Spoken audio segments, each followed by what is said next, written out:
hit record, bub? The only way I know how to. By clicking it. All right, everyone. Welcome back to another episode of I Can Do This All Day. I'm Dan, the Part-Time Avenger. That is Mark, the Resident Jedi.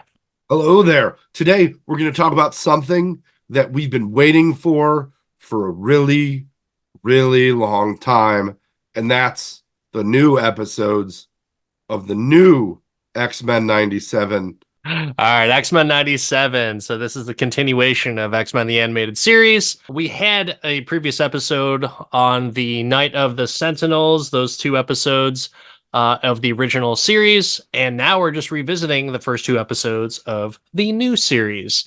And my expectations for this was pretty high. I was expecting it to be pretty awesome. But I was a little bit concerned because I did have some reservations about some of the voice acting. So what about you, Mark? Did you have any expectations or reservations about the new series coming up? I honestly came into this as cold as I could. I know we talked about it before. You informed me of a lot of things, but I was trying to just be like, hey, I'm going to show up to this. Maybe it's going to feel right. Maybe it's going to feel a little off. Like they changed the cut of my jeans a little bit, and I don't like it. Like, we'll see. But in general, I was hoping it felt like Junkos, and I don't know if it lived up to that or not for me, but what are your thoughts? Wait, it was gonna feel like what? You don't remember What type of the old jeans? what jeans were they? I always called them like Junkos or Jinkos, something like that. That's what I thought you said. So Jenkos. Jenkos is how we It was pronounced not it. an E. In my hood. That's how we pronounced it in my hood of Hey, either way. suburban Chicago. So Either way, my man. I was looking for a roomy, comfortable, oversized nostalgia fit. listeners, is it Junko or Jenko? Chime in. So we want to hear your we want to hear your opinions. But no, I totally understand. I totally get where you're coming from on that because it has been so long. I know I was a little bit not concerned, but I was just curious as if like are they going to completely rip off or copy the old series, or were they going to go into like bold new dynamic directions? Still a little too early to tell in my opinion, but at the same time I think we got a good representation of what the future episodes are going to be. Right off the bat, Sentinels are back. Were you surprised to see them? I liked the way they started it because it reminded me of the Michael Keaton Spider-Man movie. When you said Michael Keaton Spider-Man movie, I was like, wait, what? He didn't have a Spider-Man movie. What are you He talking did about? have a Spider-Man But movie. I get you. He did. I get He you. did. You hold him in much higher regard than I do. So The Keats, man. The Keats. So when the Keats' Spider-Man movie and they were using all the parts, the Battle of New York and creating new tech, this harkened back there for me. Yeah, I was like, okay, they need some level of protagonisticness here, and like make America Sentinel again. Like that's the goal here.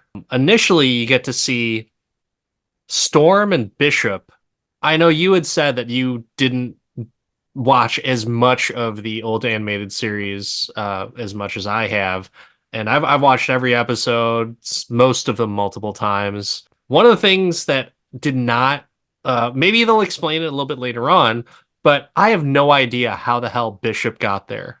It's cool that he is, don't get me wrong. I think that's badass because Yeah. they need another like strong character to build upon. And also like Bishop was always like fascinating to me with his powers. Like the fact that he could absorb powers and channel it back to people. Pretty awesome. With him being there, I was like, okay, they're going to explain this. They don't. I hope they do sometime in the future. Hopefully there is some reason because the last time he's never saved his future. Bishop has never saved his future. Every time he goes back in time to do something, it doesn't turn out the way that he thought it would. So he just goes back to the same shithole with a few modifications. Seeing Storm and Bishop get almost kind of getting taken out, but then you see the entrance of Cyclops. Tell me your thoughts on how they used his powers. I was honestly impressed. I'm like, is he like scooting himself along with his powers? this is different than the cuck Cyclops we got in the old version. He's very assertive and really like a confident Cyclops. What happened? So this is the first time they've accurately portrayed Cyclops' powers because it's a concussive force. A lot of people think it's like a laser beam or it could fucking cut through glass and some shit, but no, it's just like blunt force from this optic beam that he has. I don't know if you remember or like the comics, I think when they dove a little bit deeper into his power, but it's actually from another dimension. So the shit coming out of his eyes is from another dimension. That's my only kind of critique about that is that I wish they didn't explain it that way. I mean, it makes sense, but the fact that it's coming from another dimension is not just like the sun is powering up his body and his body just emits this concussive force or whatever. Like, I guess that from a scientific aspect, it makes more sense to have some alternate dimension that it's pulling from. But yeah, Does it? yeah, Does it make sense?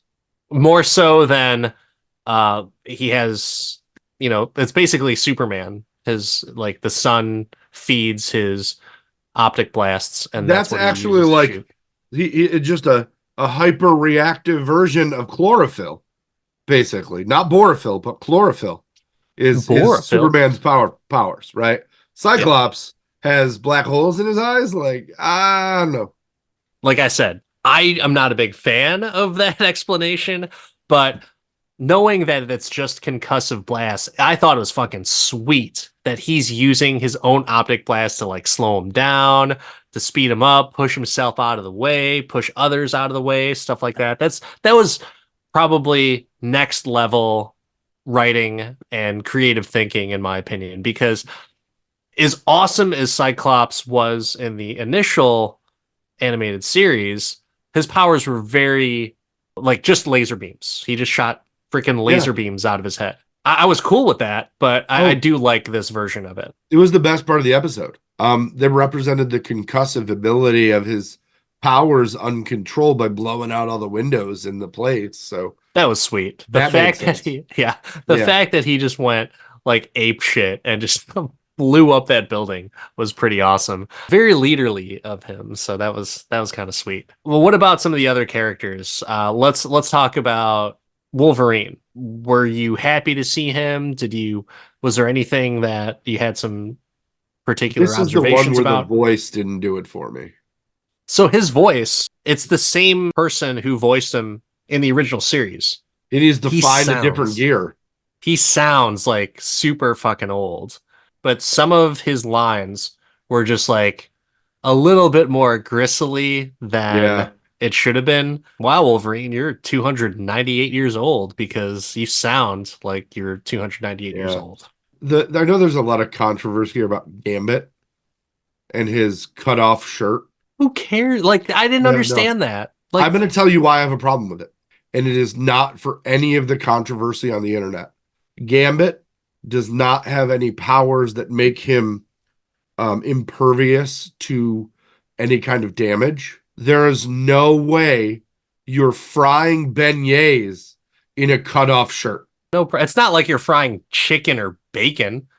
Unlike Donuts, Homeboy would get donuts burnt. do not pop out I'll at you. share. If you're doing bacon, if you're doing like fried chicken that has a little bit of moisture to it, yeah, you're gonna get that excess, residual oil popping off it. But no, no problems with that.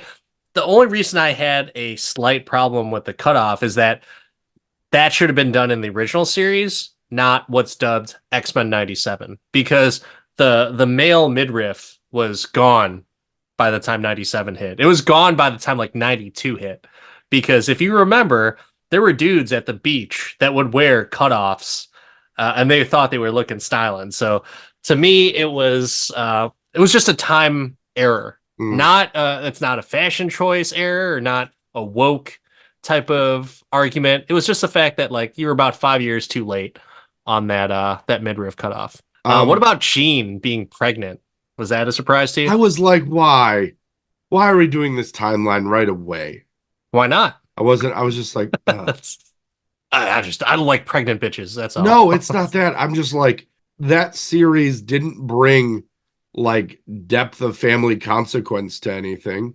Was that a carryover from the series, or was Cyclops was she just fertile in her morning for He Xavier? was, yeah, exactly. Like Cyclops and Jean were just so sad We're after we're so Professor sad. Xavier left. We're gonna bang it out. Like Yeah. that transition doesn't, and you know better than I. You've watched all the episodes, but I don't remember them talking about that.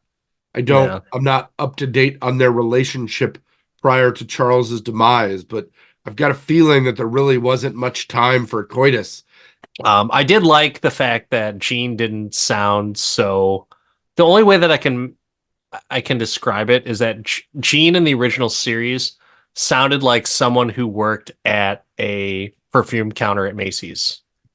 She had such like a regal voice about her that that's what her inflection was and her delivery. So I was kind of happy that they went for like a more younger sounding approach for Jean because yeah, Are I you a didn't like are it. you a buy a lot of perfume at Macy's kind of guy? Like, is there something I don't know about you? That's the only way that I could describe it. It's like you ever walk past, back when malls were a big thing and like the people at the counters would try and sell you perfume and everything. That's what she sounded like to me. She had such like a stoic voice and delivery and adult voice that yeah, it just seems a little too old fashioned for nowadays. So I'm fine with that. But you talked a little bit about Gambit. Gambit and Rogue. Uh, they're sitting in the kitchen and he's making beignets and everything. Like, what did you think of those two in terms of their look, voice, everything? I mean, at that point in the episode, like you figured out that it wasn't going to be the same. Like they didn't do like they did an homage. So I was just trying to accept the homage until you heard Wolverine talk. Um, what did you think? I'm curious because you have much more time in this world than me. Rogue's voice, it's the same person doing Rogue's voice, which is great and sounds very similar. So Lenore Zan, she's still doing the voice for that. They got a different person for Gambit, but I believe Chris Potter is back, who was the original voice, who was also Kane's son in Kung Fu, The Legend Continues. But I Yes. think he's like another character in the series because they try to bring back as many of the old characters as possible. The only one being the original Cyclops voice. He actually died, but that was one of Kevin Feige's big. Supposedly, at least that's what I've seen Wasn't on social Beast media. different too?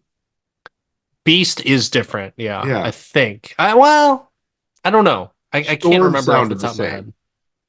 Sound the same. I think it's someone different though. Mm. I can't really, and honestly, I'm not going to look it up because all those voice actors did a fantastic job anyways. So kudos to all of Yeah, them there was nobody that was because bad. There's a difference, and I think we should clarify this. There's a difference between bad and not the same. yeah, like And Wolverine. yeah, exactly. With a lot of the voices, I know Morph is not the same character, but Morph is back. I thought that was really cool to be able to see Morph. They're non-binary, so I know that was like some of the hubbub around people saying like, "Oh, the X-Men are woke" or whatever. But like, I feel like that totally makes sense for that character to have like a non-binary type of We're background, very or whatever it like is. leave it alone. It who cares? Like who does it really hurt? Doesn't hurt anyone. That's the thing that doesn't. And It like doesn't for make those sense. people that have seen the cartoon and know who Morph is, like that should make a lot of sense. Like this Yeah, person is a shapeshifter. So what are they? What That's what they are. They are yeah. they. So I don't I know. think that the people that are complaining about it watched 0 episodes of the original. Maybe they're just not fans. Who knows? No, no, no. Fans are Jubilee's tolerant. back. Yeah, Jubilee's Jubilee back though. also way different. I don't know if I love different Jubilee. So the original Jubilee voice actor, she's in the series, but she did not want to voice Jubilee because she had said that an Asian actor should have voiced Jubilee because Jubilee is actually Asian. And then you have some people chiming in saying like, yeah, that person just didn't want to get canceled. And so that's unfortunate that Um, that's the case. You know, like I feel like as a voice actor, you should be able to voice whoever. I honestly think that just because and I totally understand the fact like, oh, you're pulling work away from the people that are actually that ethnicity or nationality or whatever it is. Like I understand that and I respect that.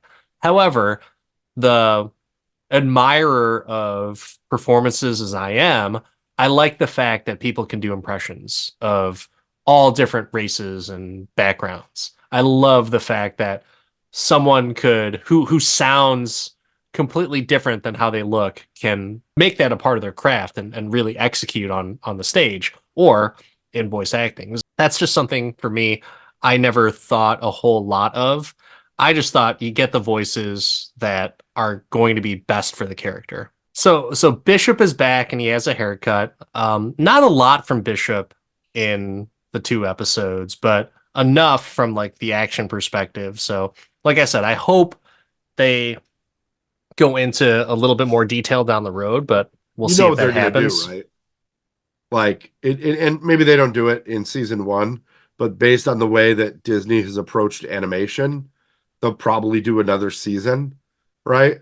Oh, they've They're got gonna three. use They yeah, greenlit season 3 already. there we go. So they're gonna use Bishop to tie in Cable, and if they can't use Mr. Sinister or however, right, they're gonna use the baby that Scott and Jean just had.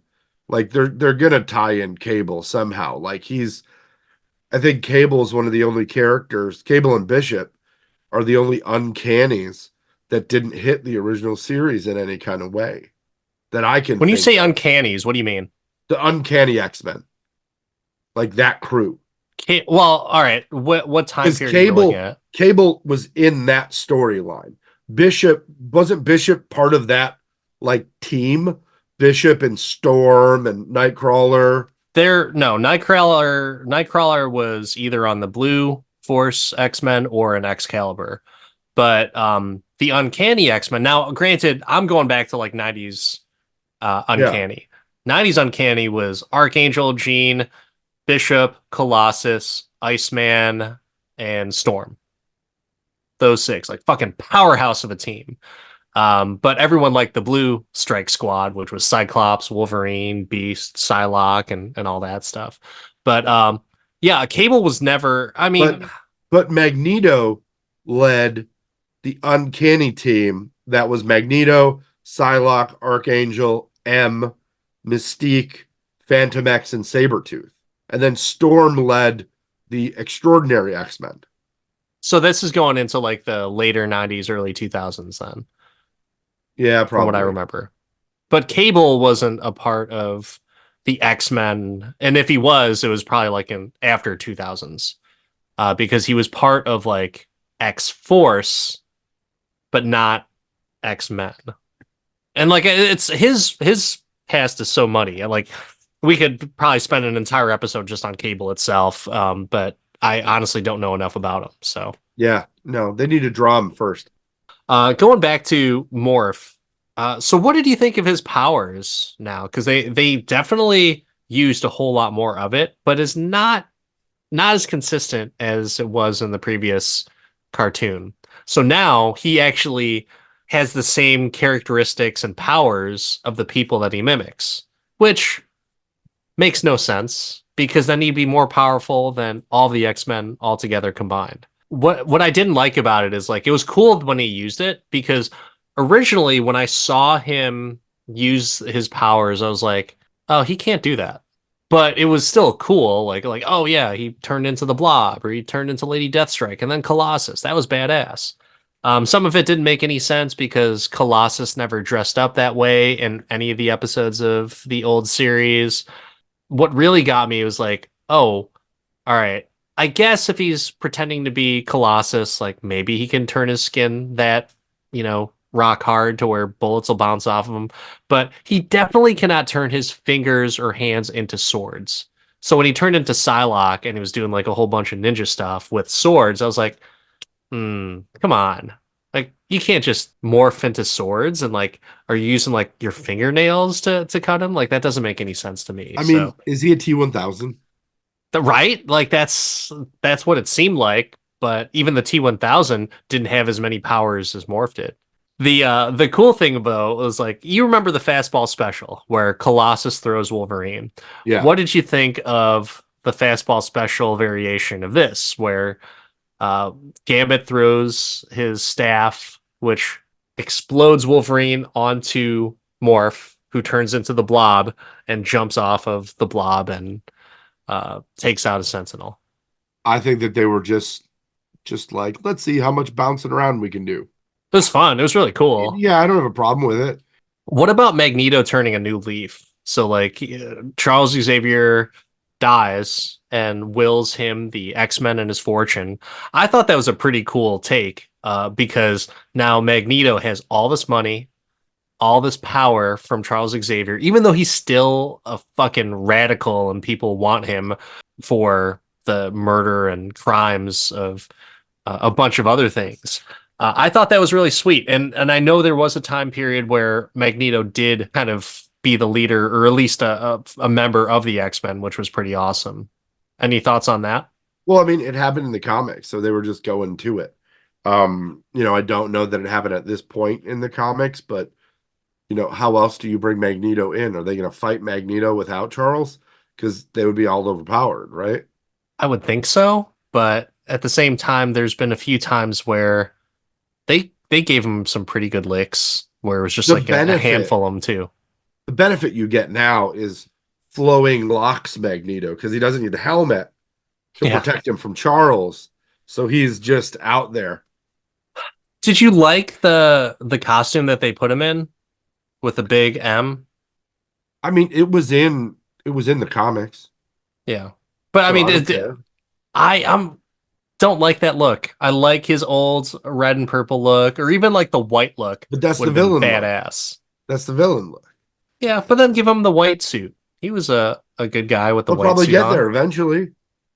But maybe the black is an indicator that he's not a pure, maybe they're showing you that he's gonna turn heel again.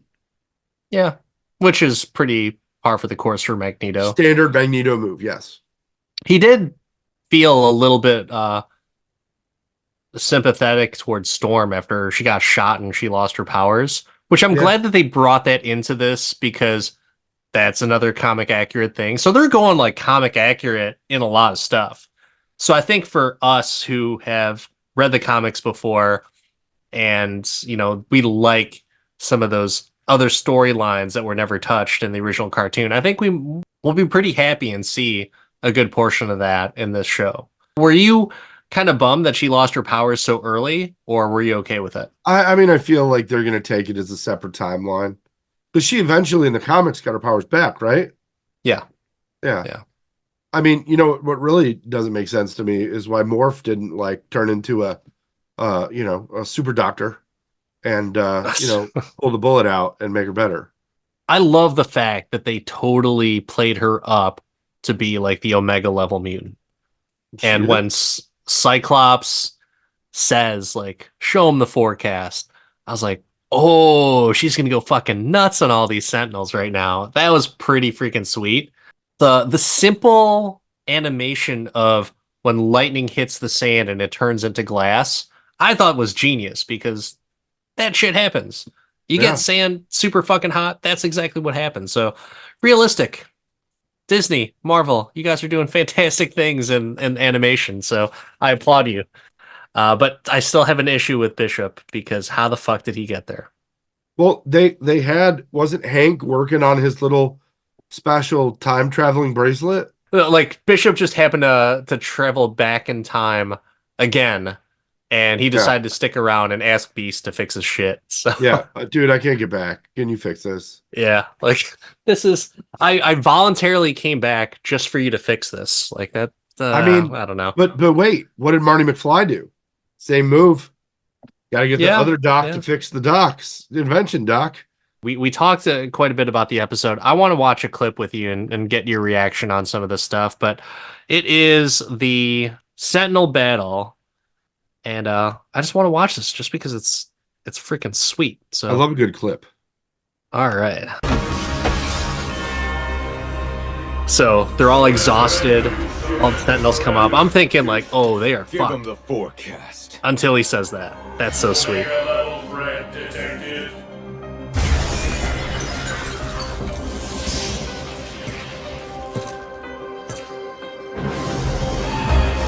And the lead up to that is so sweet. Yeah. Ancient sands, heed my command and reclaim these relics of hatred! I was like, hell yeah, at this particular moment while watching it.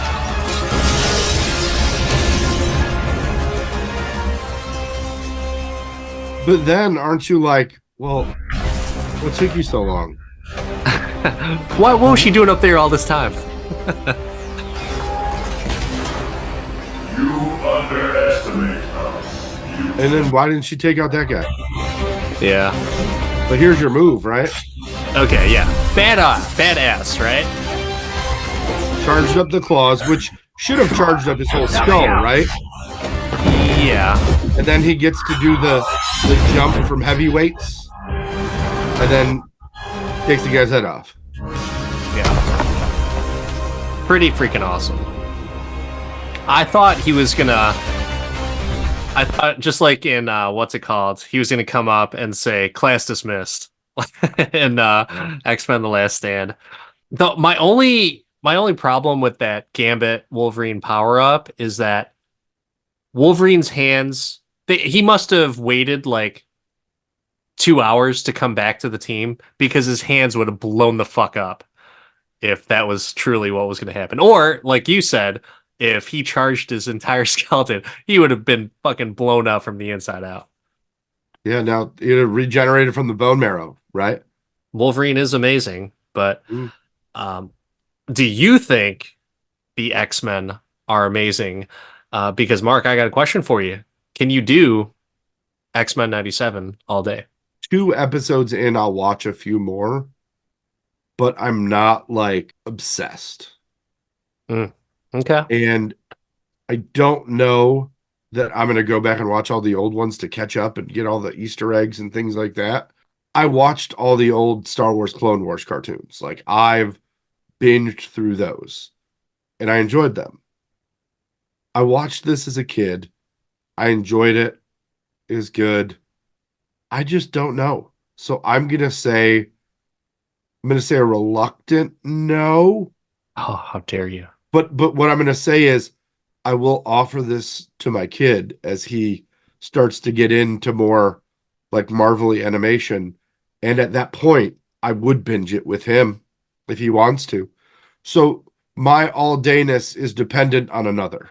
So, but since your kids are of the age where they could binge this already, you don't have the same excuse as me, which brings me to my question. Oh, connoisseur of mutants and powers and animation hater, can you do this all day, Dan? In anticipation of watching this, I was like, I don't know, it's going to be pretty tough to beat. And I had already had some preconceived notions because I wasn't completely jazzed about Cal Dodd's voicing Wolverine. And so I was like, this might not be as good as I hoped. But I was pleasantly surprised with all the detail that they put into this. The only thing that I can really think of is the way that you were super jazzed about a movie that we watched that had so many callbacks and everything. Like, that's something that was really awesome to me because you got the callbacks with Morph changing into different heroes. The fact that you had legitimately this time a badass Cyclops, and he was badass in the first one, but comic accurate Optic Blast Cyclops, while still being the Boy Scout, but still powerful leader. I totally forgot to mention, like, he had the best superhero landing ever. The plane blows up, or the Blackbird blows up, and he's free falling, right? And then he says, like, all right, everyone, I'll see you on the ground, and just fucking lets loose with his Optic Blast, and that's what slows him down. The coolest superhero landing in all of cartoons, and I think in all the movies too. So I thought that was pretty badass. So everything was just hitting right for me. Even Wolverine did have like some promising moments where he's just kind of silly and stupid when Jean's she's having the baby and she's like, he's here, he's coming. It's like, who, Apocalypse? It's like, no, you freaking moron, the baby. And he's like, oh. So you got a chance to see him be like a human, while still, having that gruff exterior. Everyone had their moment to shine in this, even Jubilee. She got to dance in a club with her little fireworks and sparklies. A little bit of a Dazzler ripoff, but hey, it's all good. Yeah. There's a lot that can happen with this show, and I think they opened up a lot of doors to make all those potential possibilities happen for fans like myself who've watched every episode before. So yeah, I can do this all day. These 2 episodes might rival or even beat out the previous 2 episodes that we reviewed, the Night of the Sentinels. I think this is a better 1-2 combo. So yeah, I will tell you this: if they wouldn't have gotten the music, it wouldn't have happened. It would have been trash. Feige even said like we need to have the original music. Yeah, which it's awesome. I thought like, oh man, they're doing like pretty note for note on this. So I was happy about that. I will say this is probably the best Marvel thing that I've watched in a while. I liked Loki season 2 because I watched season 1 right before it, so I got it. Like I understood it. Aside from the Flurkins and space part of the Marvels, like, there were some decent parts of that, but this might be the best Marvel we've seen in years. Spider-Man No Way Home is like on another level. That was a lot of episodes ago, my friend. 2022 though, 2020. Yeah, 2022, I think. That's years ago. That used to be a new banger every 6 months. Yeah. I mean, I still like Thor, Love and Thunder. I know everyone fucking hates that movie, but I loved it. It was great. That's because you love the cosplay opportunities. I just love the fact that they had. I don't think it was great as Ragnarok, but perfect in my opinion in terms of like what they could do with everyone. And granted, they shouldn't have killed Gore at the end, or Gore should have killed like a whole bunch of other people, but that's neither here nor there. The MCU is in good hands. They're going to reassess. They're going to do some other stuff, but Marvel Animation, man, this is pretty freaking sweet. So yeah, super excited to see the rest of this season. That wraps it up on this episode. Until next time, I'm Dan the Part-Time Avenger. That's Mark the Resident Jedi. Like, subscribe, tell us what other X-Men you want to randomly show up from nowhere. We're excited. We want to get the whole team back together.